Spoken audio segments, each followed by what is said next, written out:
My name is Detective Joe Peterson. I don't mean that I'm a detective and my name is Joe Peterson. I mean that my first name is actually Detective. Middle name Joe, last name Peterson. You have no idea what it's like explaining this to people who call you Joe. I hate the name Joe. I am, however, a detective on top of this. The private kind, to be exact. I do things for money.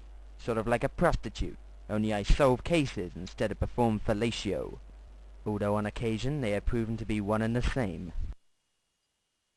Right now I'm sitting at my desk and wondering why it's so damn dark in here. I've been on the same case for a month now, with no results. When you get no results, you don't tend to pick up much cash. And when you don't pick up much cash, it gets rather difficult to pay your electric bill. But rambling about personal issues isn't going to get me any closer to solving the case, or figuring out why the lights in my office inexplicably stopped working this morning. I'd been hired by a woman named Brenda to keep an eye on her husband and find out who'd been trying to kill him. I don't know. He just keeps coming home and he's narrowly avoided being shot by someone. Detective, please, you have to help us. She was clearly the pushy type, assuming we were already on a first-name basis. But money talks, and the conversation is always polite and often very friendly. I did some snooping around, but turned up next to squat. And last night, when I was out increasing my flattened beer can collection, I stumbled upon a grim police line tape circus, with Brenda's husband's dead body the star of the show. The cops were just as confused as I was, with nothing to go on but an eyewitness claiming that the man's dying word was Pamela.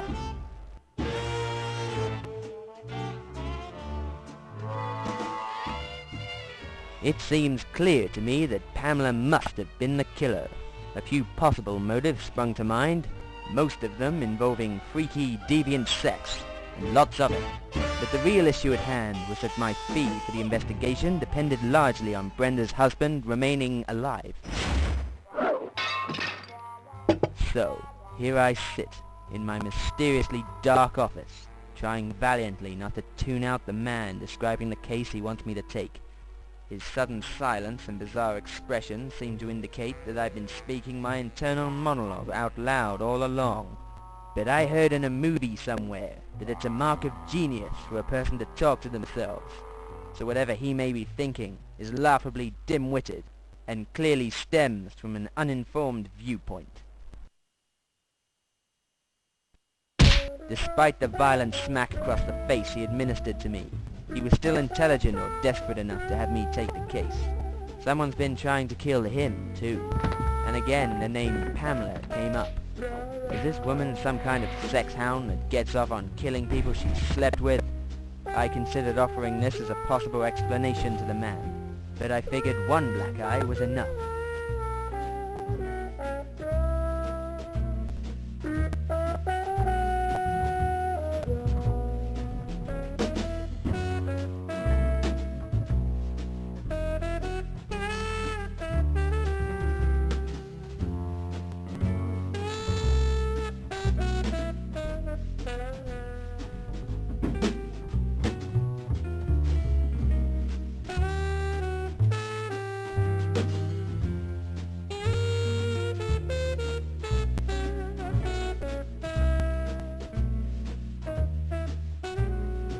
As I walked the deserted streets at 3 a.m., I mused to myself about where the hell I parked my car, and why am I so drunk?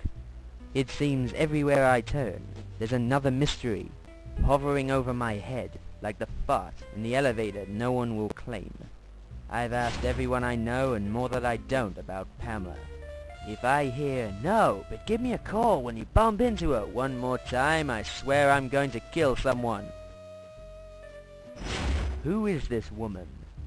What could make her so deranged as to hunt down and kill everyone she comes into contact with? Is she a killer with multiple victims? Could she even be a serial killer? The thought makes my stomach churn. In a completely unrelated development, I vomit half a gallon of cheap vodka all over the prostitute I've been trying to score with.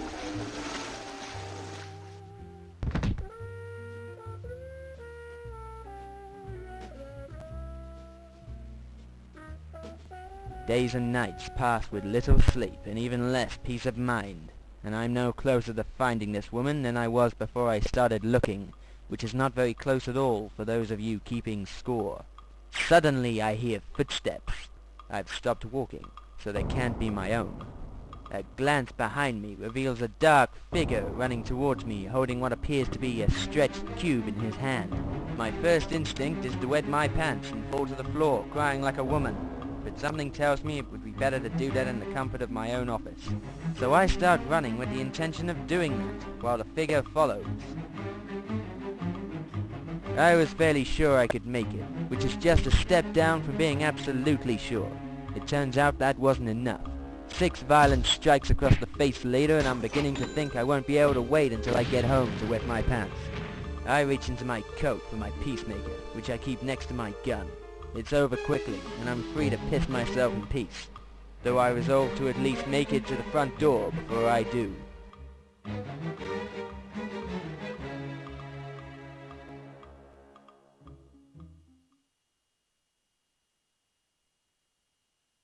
I begin to wonder, was the assailant hired by Pamela, who'd learned I'd been snooping around?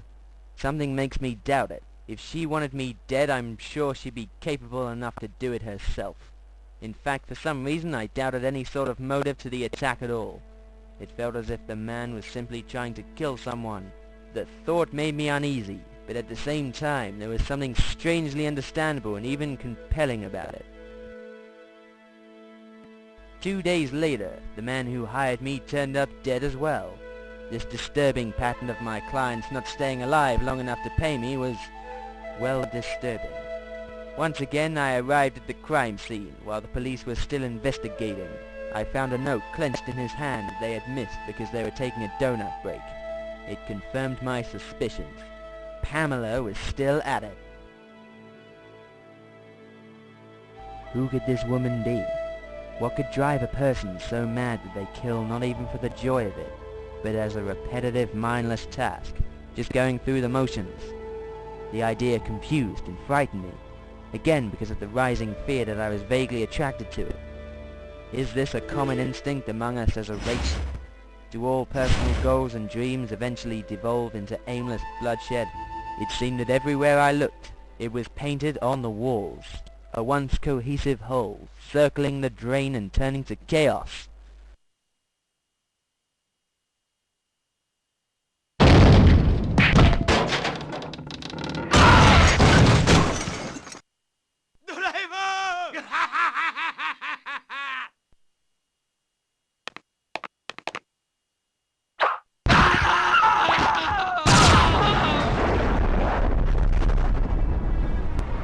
It hit me suddenly, as I saw this laughing lunatic commit several grotesque murders in broad daylight.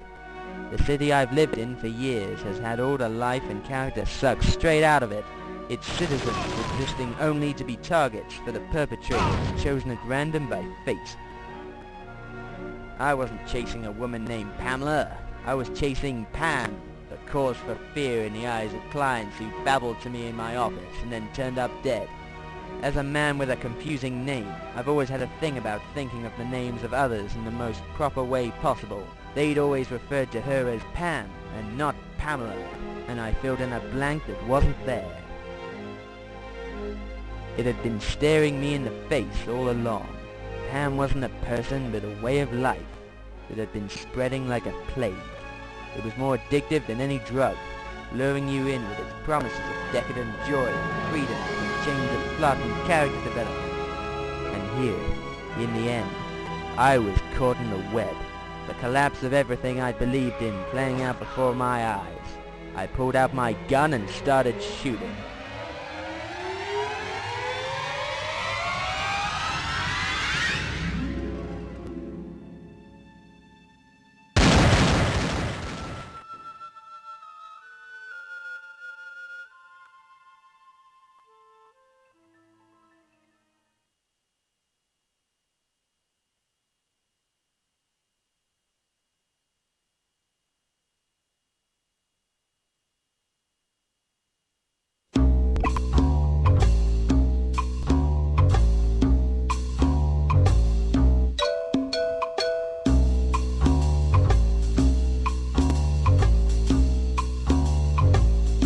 keep them separated. Like the latest fashion, like a spreading disease. The kids are strapping on the way to their classrooms, getting weapons with the greatest of ease. The gangs stake out their own campus locale, and if they catch you slipping, then it's all over, pal. If one guy's colors and the others don't mix, they're gonna bash it up, bash it up, bash it up, bash it up. Hey, man, you're talking back to me. Take 'em out, you gotta keep 'em separated. Hey, man, you're disrespecting me. Take 'em out, you gotta keep 'em separated. Hey, they don't pay no mind. If you're under 18, you won't be doing any time. Hey, come out and play.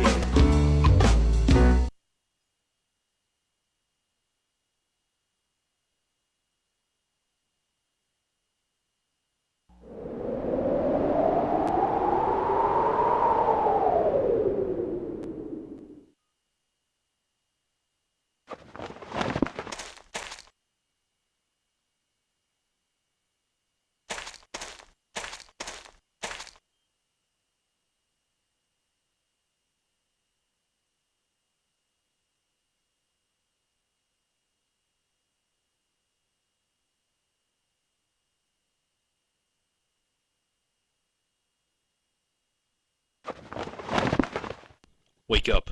We're moving. Now.